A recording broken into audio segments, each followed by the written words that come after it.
and welcome back to Inside the Guns, the Gun Gallery series, for which we open up some new perspectives on artwork from the Gun Gallery's collection through the lens of the appreciation of Kenyon's faculty. Our special guest today is Professor of Dance Julie Brodie, and we're going to be talking about Oliver Dorfer's Baltic Woods, the painting you see behind us here. I'm Julie Brodie. I'm the curator of academic programs, and before we get started, I'd like to share with you just a little bit of background about this painting and Oliver Dorfer's practice. He's a contemporary Austrian artist, and he draws information and source material from popular culture, kind of ambiguously. And he brings it together in these large-scale paintings that in many ways reference advertising. We see this in the very glossy surfaces of his paintings that he achieves using acrylic paint on a plastic surface. Also, he uses really large graphic images and forms, and they seem to be applied vigorously. The colors is very bold, intense, kind of large, flat areas of color, still have a painterly quality to them. We also see references to printmaking. I think maybe silkscreen or other forms of printing that have historically been used for mass production, for commercial packaging. And this comes through in the overlays of forms, graphic forms that we see here. So this painting has a very abstract quality to it, just through the really dynamic, rhythmic play of different shapes and colors and forms. But as we look at it carefully, we can start to make out things that perhaps look like human figures. And then, these suggestions of trees or forests here. And in fact, the title, Baltic Woods, calls to mind a landscape, and a specific landscape, which I'm excited to have Professor Brodie talk with us about. Baltic Woods calls to my mind, and to your mind as well, which is what drew you to this painting, the Latvian coast. Latvia is known for its forests, and its first growth forests, right? Yeah, just beautiful, green, lush. Yeah, it's amazing.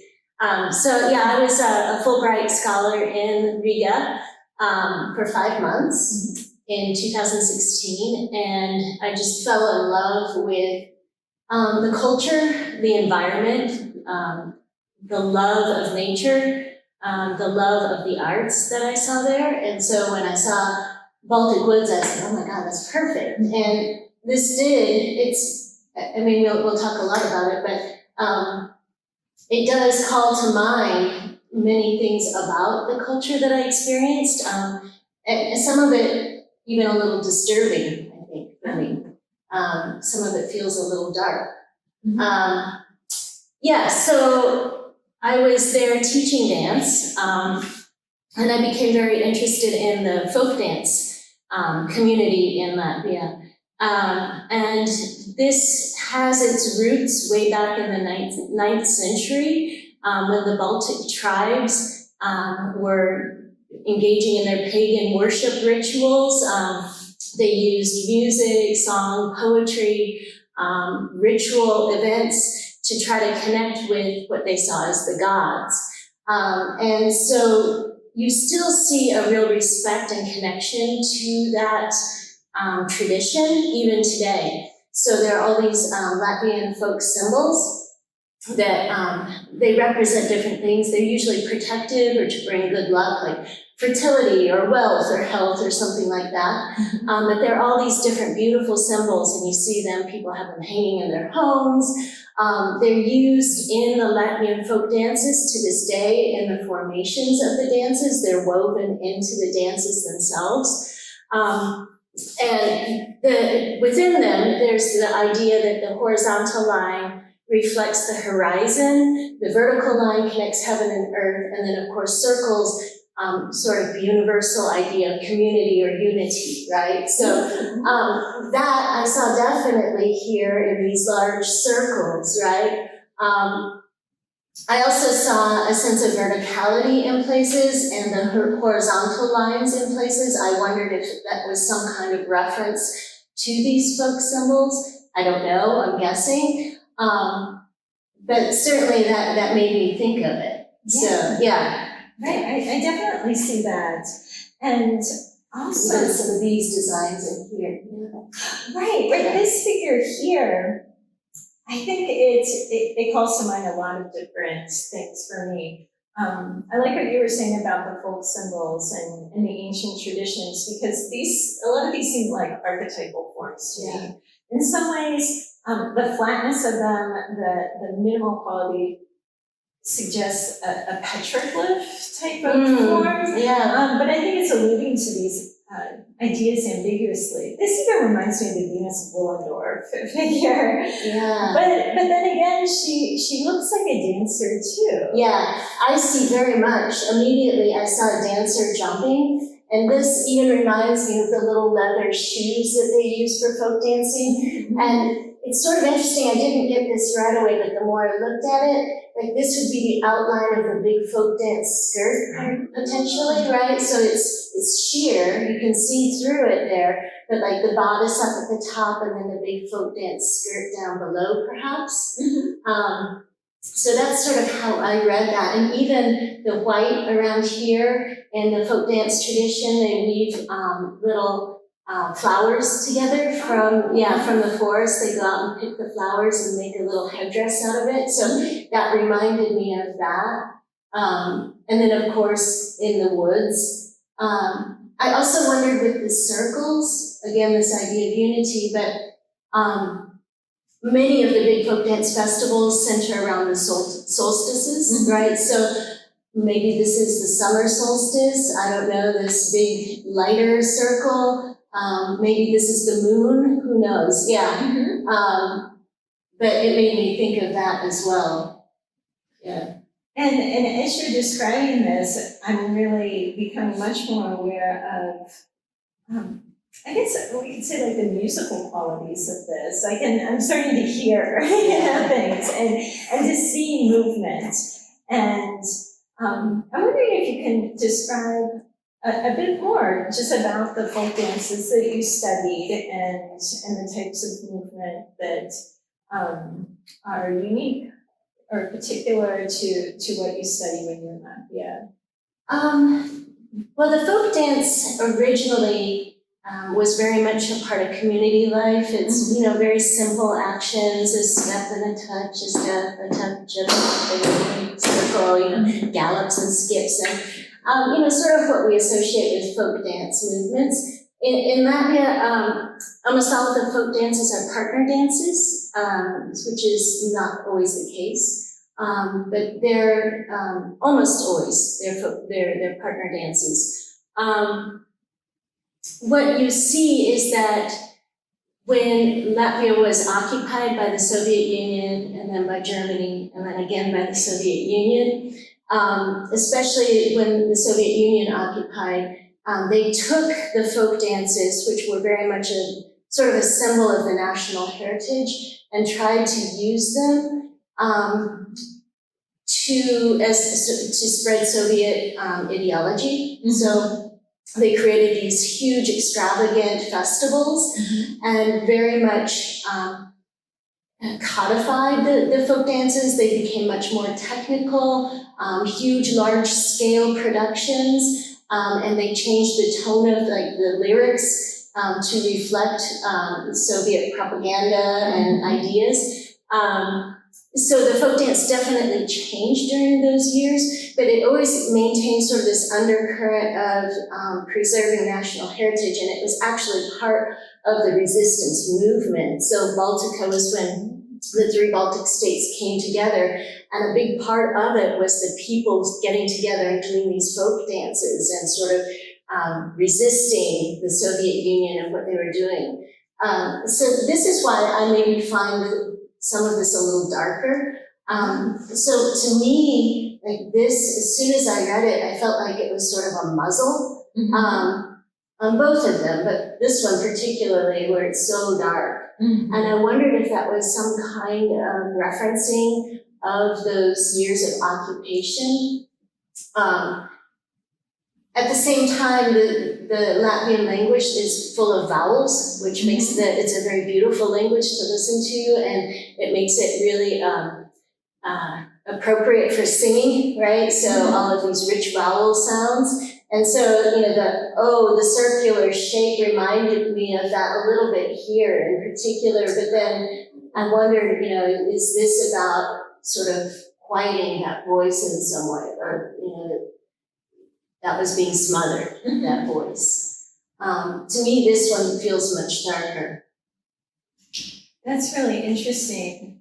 I think too, as you're describing this, that I'm really becoming more aware of his use of his choice of using like sort of a pop culture language, like drawing from pop culture in terms of his processes and the way he's describing the forms, because it brings these folk dances and these traditions kind of into the present day and kind of opens up a window onto these practices that bring in all of these different histories that we often don't think about in relation to folk dance.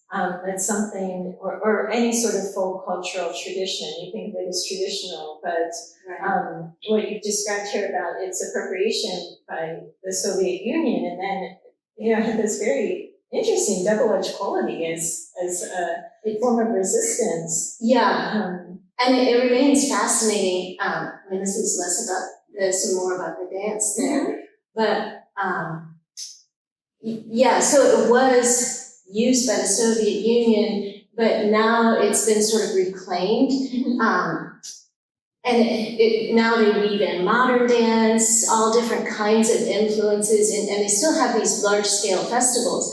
And it's interesting that a lot of the young dancers that are engaging in this sort of presentational folk dance don't even recognize the influence of the Soviet Union and the development of this presentational form.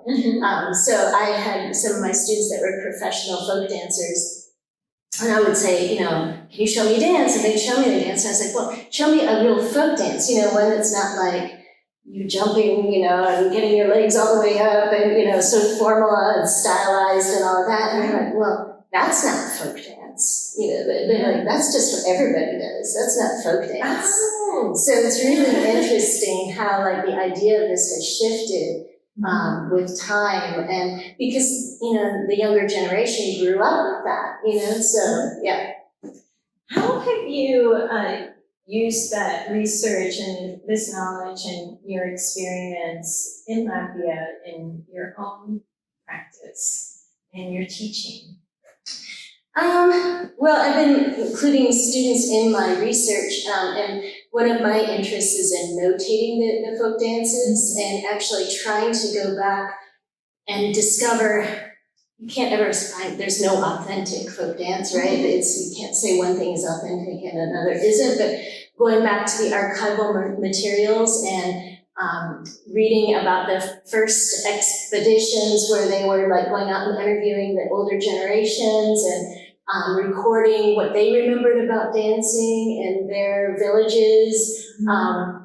And so looking at that and saying, okay, so these are sort of the consistent things that I'm seeing about this particular dance. So maybe that's how we decide that that's what this dance is. It has these elements. And then comparing that to what you see now, in the clubs where people are doing more of this sort of participatory, less formal folk dances, and then comparing that to what you see in the more presentational, to sort of get some sense of, okay, that this is what makes this dance that dance, right? Tsukis is Tsukis because it has these jumps coming up, right? That's what its distinguishing qualities are. So I've been including my students in some of that research, and then I have them read my notation.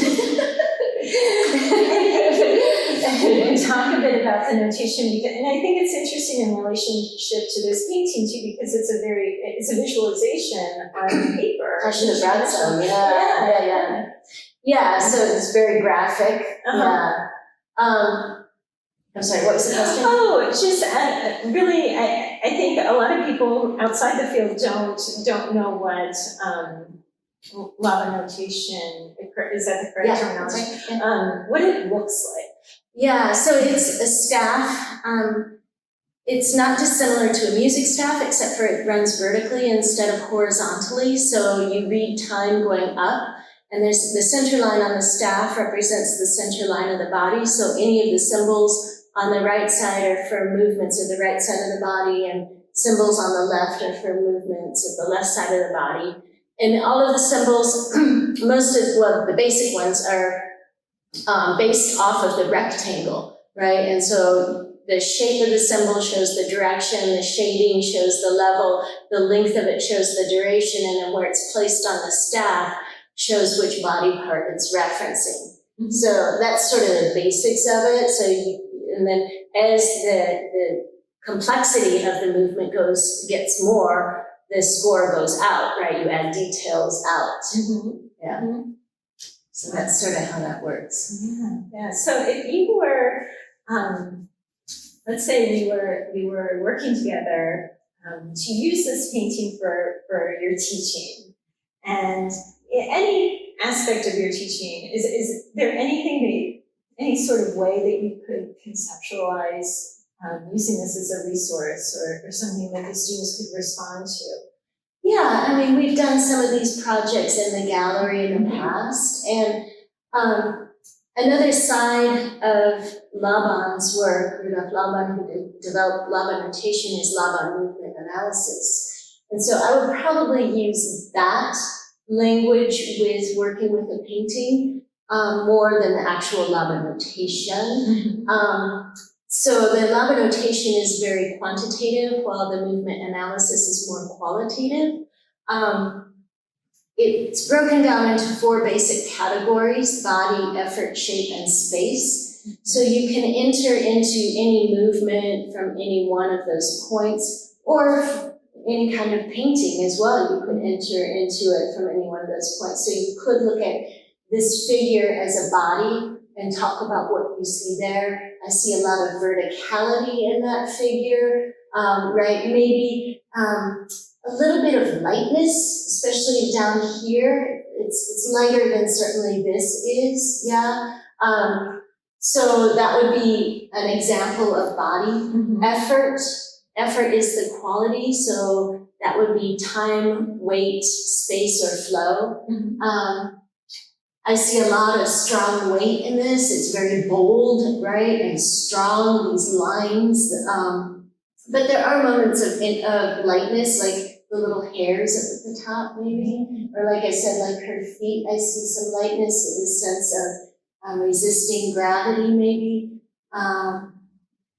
A lot of also bound flow, I think. It doesn't have a lot of free flowing, although then you get down here and you see more of a free flow liner in this area, right?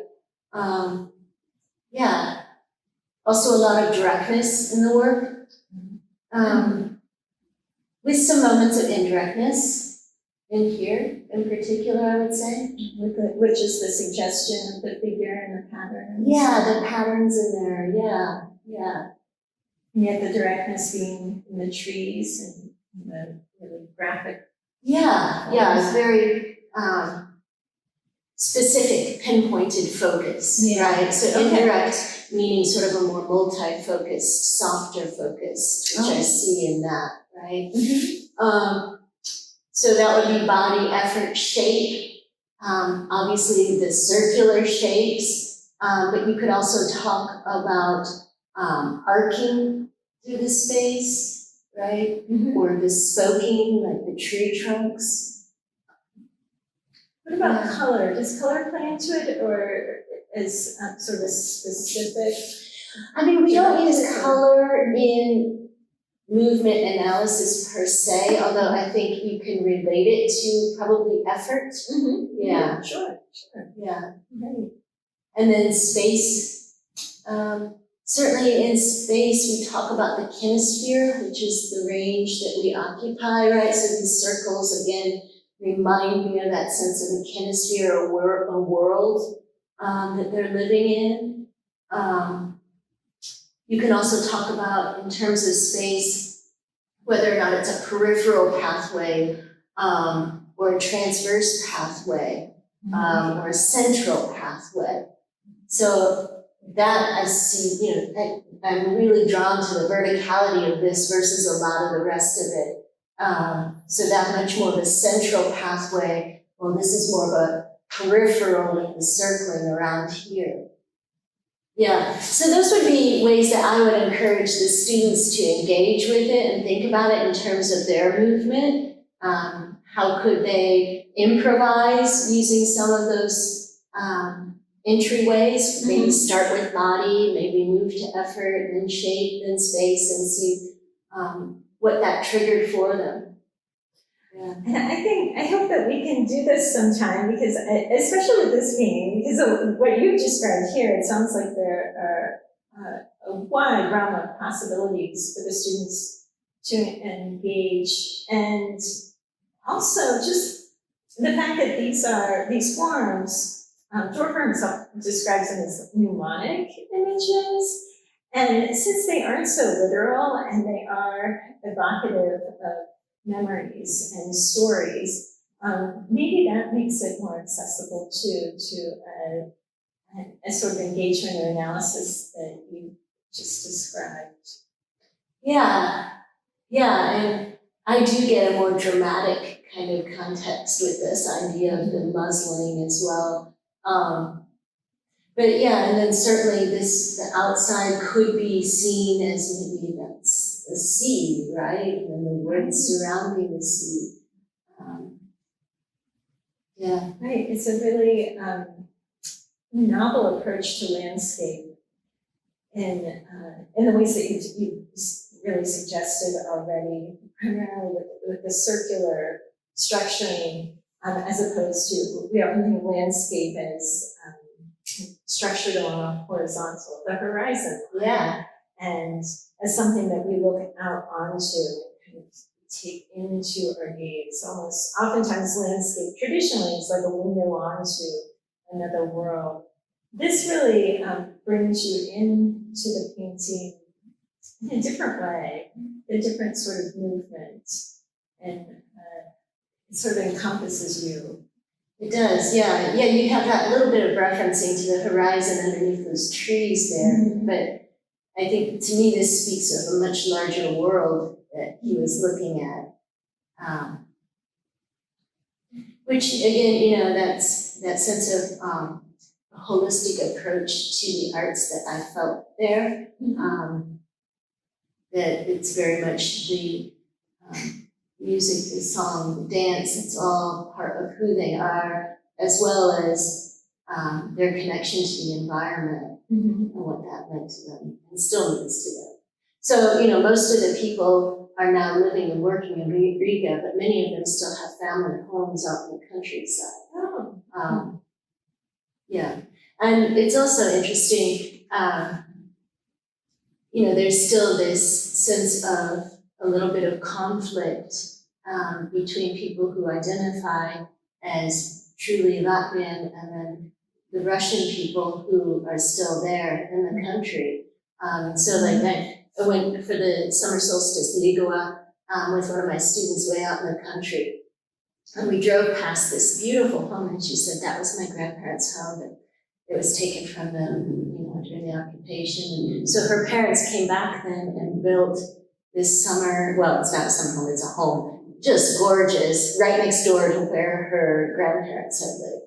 Oh, wow. Yeah, yeah, and the whole celebration, you're outside the entire time making the flower crowns, the folk symbols are hanging all over, bringing in oak trees because that's a sign of protection, to put in the homes, and then everybody's singing and dancing around a big bonfire, jumping over the bonfires, everybody stays up all night. So that kind of, I guess joy and appreciation of nature and those pagan rituals. So it's still there very strongly. Julie, thank you so much for sharing your expertise and just so much about your experience in Latvia. This really created a much richer context for me to understand this painting, and I'm sure for our audiences too. Well, I'm not sure if that's what was intended. Yeah, that's what I see. That was beautiful. Thank you so much for joining us and for being our guest today. Absolutely, it's great to see you. Thank you. And thank you again to Caroline Colbert, the Director of Digital Content Engagement, and Assistant Director Chris Yates for helping produce this episode. And we'll see you next time on Inside the Gun.